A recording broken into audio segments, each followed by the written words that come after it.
Warning, throughout this video, Ian will attempt to pronounce French and Swedish words and names. This will probably not end well. You have been warned. Huh, that was odd. Anyway, I'm Eurogamer's Ian Higton, and I've just got back from a visit to DICE HQ in Stockholm, where I got to try out the brand new They Shall Not Pass DLC for Battlefield 1. This is the very first DLC pack released out of the 4 that EA have planned, and there's a load of stuff in here to get excited about if you're a fan of the game. So join me as I list off all the new stuff in Battlefield 1's They Shall Not Pass DLC.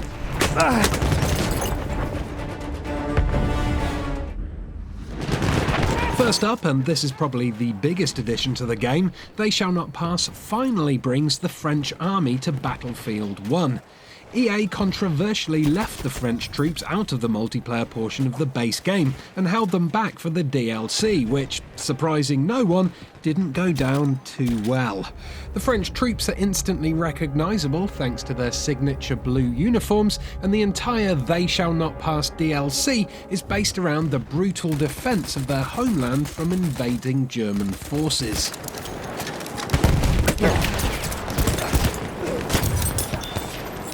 Verdun survit dans le hurlement des obus. There are 4 maps in the DLC. The first, Verdun Heights, is set during the opening barrage of the Battle of Verdun, and it features an uphill fight that starts off in a small village but then moves on up to a burning forest as the French troops are pushed back. The forest fires have been started by a constant barrage of artillery shells, and smack bang in the centre of the map is a ruined church called La Fontaine, which proved to be a heavily contested capture point. If our defences fail here, we must retreat through the ravine and unite with our rear defences on the slopes of Cotes 378. We must defend Fort Vaux at any cost. Located at the top of Verdun Heights is the game's second map, Fort de Vaux. It's a close-quarters, infantry-only indoors map with tight, winding corridors and lots of corners that provide great spots to set up deadly ambushes. It's very easy to get lost and disoriented in this map, as all the corridors look similar. But if you learn where all the side passages are, you'll find a load of great routes for flanking. This map is also the best place to test out the DLC's awesome new shotgun, but more on that later. Tandis que nous mangions, nous avons vu des chars Schneider, Saint-Chamond et FD gravir la colline. Let's move on now to the larger maps, which feature vehicular combat. First up, we've got the frankly huge Soissons, which mashes together many different battle zones. There's a central village for all your house-to-house fighting needs, there's plenty of open fields for snipers to camp in and tanks to run amok on, and there's even a magnificent chateau located on the east side, which is just waiting to be demolished by your explosives.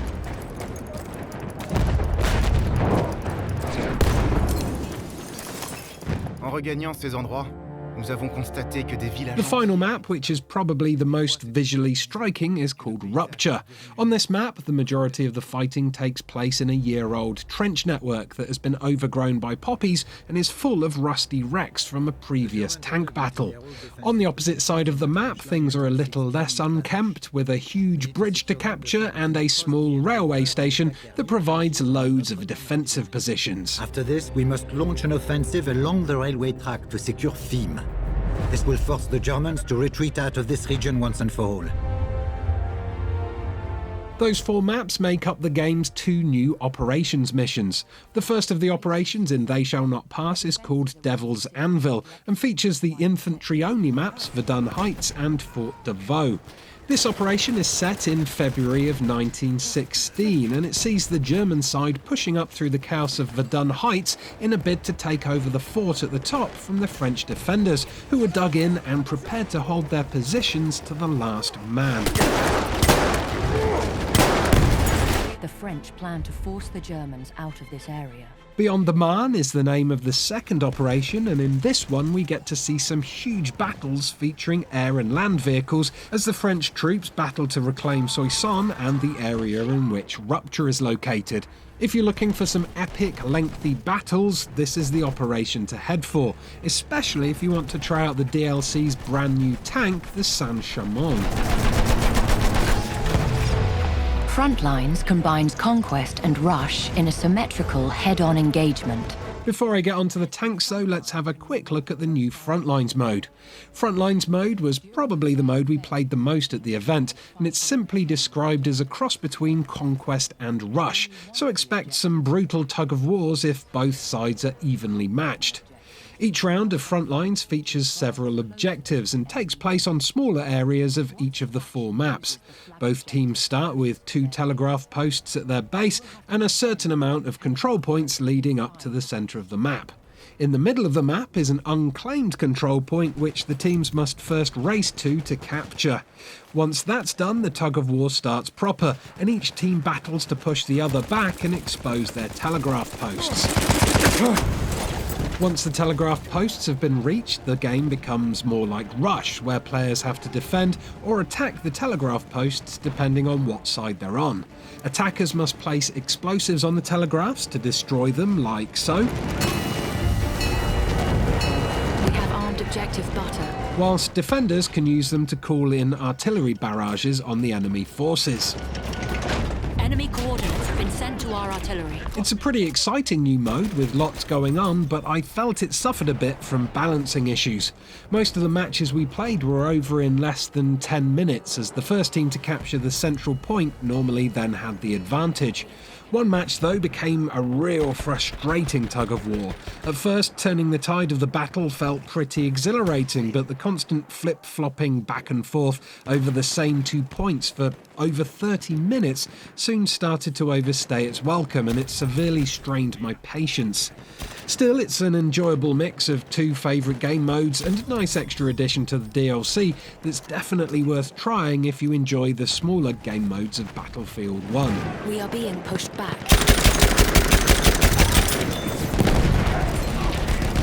Right, onto the DLC's new assault tank gun. It's called the Saint-Chamond, and it's a bit of a beast, to say the least. This French-made monster was the most heavily armoured tank of the war, and because of this, it's a nightmare to destroy. Countering that, though, is the fact that it's rather underpowered, although its 4 machine gun placements do provide ample defence for its forward-facing 75mm gun. We are being reinforced with a Behemoth. The Saint-Chamond is a tiny speck compared to the DLC's brand new Behemoth though. The Char 2C super heavy tank, which is awarded to the losing side during conquest matches, is an actual beast, and while in real life it wasn't actually deployed until after World War I, it still stands, in physical dimensions at least, as the largest operational tank ever made. It may not be as large or as intimidating as the airships or armoured trains from the base game, but this thing still withstands an incredible beating, and during one match it allowed the losing side I was on to completely turn the tide and end up winning. So if you do see a Char 2C appearing on the opposition's team, make sure you run away. Fast.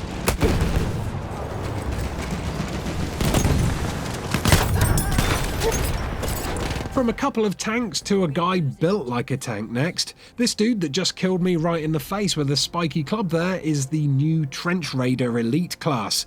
The Trench Raider is dressed head to toe in heavy armour and is best used in tight areas where he can run around killing people with one swift swing of his Raider club.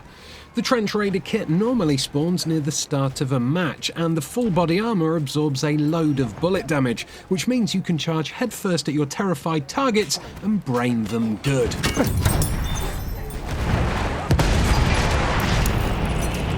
Oh, and before I forget, there's also a brand new stationary weapon called the Siege Howitzer. It's a field gun which acts like a giant mortar, and it's great for people who love racking up cheap kills. I like to play properly though, which is why I don't have any footage of myself using one. Sorry.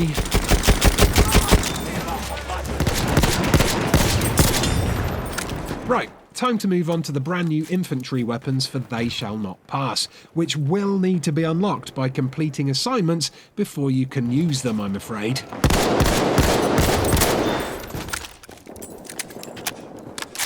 Let's start with the RSC 1917 for the medic class. It's a standard medic rifle that comes with or without a scope. It deals a lot of damage if you hit your target, but I found the fire rate and reload speed to be far too slow for my liking, and over long ranges it did seem to lose a lot of accuracy. Although, also, my aim is super inaccurate, so what do I know?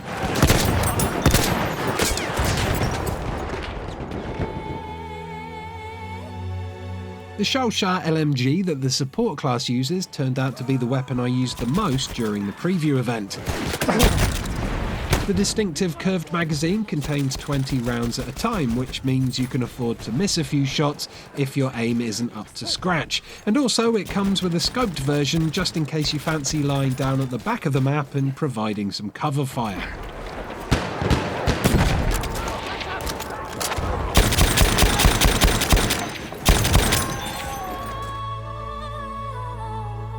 I'm a terrible sniper, to be honest with you, so I didn't spend that much time using the Lebel model 1886 sniper rifle.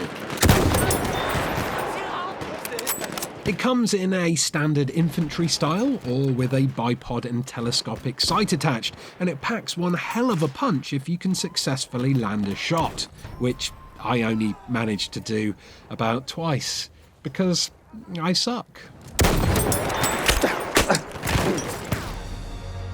The assault rifle class gets two new weapons in They Shall Not Pass. The first, the Ribby Rolls 1918, is a standard automatic carbine that comes with a bipod.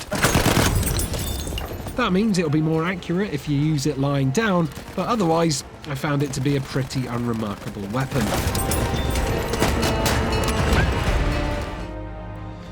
The second gun the assault class gets was my favourite of the bunch though. It's a Swedish-made semi-automatic shotgun called the Sjogrun Inertial Factory, and oh my word does it shred enemies at close range.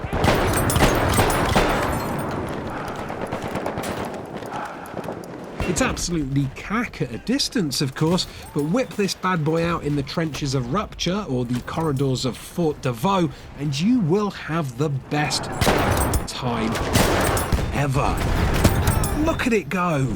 We have lost objective butter. Not content with adding a bunch of new guns, DICE has also thrown 4 new melee weapons into the mix for They Shall Not Pass. First up is the nail knife, which is basically just a big long nail bent around to create a short stabbing implement.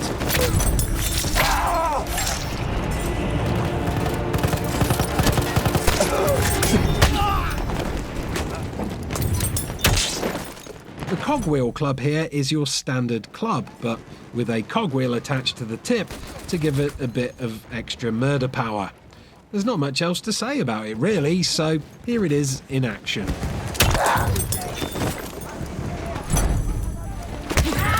This little knife is called the Trench Fleur, and according to the blurb, it's a more elaborate version of the nail knife, but with a belt loop that has been shaped like a snake head. It may look prettier than the nail knife, but it still does this same job, and by job, I obviously mean killing people in a terrible, terrible way. The final new melee weapon is one I mentioned earlier. It's the Raider Club that is exclusive to the Trench Raider kit. It's the most powerful melee weapon of the lot, and it will make mincemeat of anyone you use it on, especially if they're lying down like this poor sod. So there we have it, 21 new things that They Shall Not Pass brings to the battlefield. If you found this video useful and want to see more footage from They Shall Not Pass before it releases, do check out this video that's on screen now for 16 minutes worth of gameplay taken from They Shall Not Pass's brand new game mode, Frontlines. And I actually do pretty well in it. I get a positive kill death ratio and everything. So yeah, check that out. Do give this video a like. Don't forget to subscribe if you enjoyed yourself. And hopefully I'll see you again very soon right here on Eurogamer. Goodbye.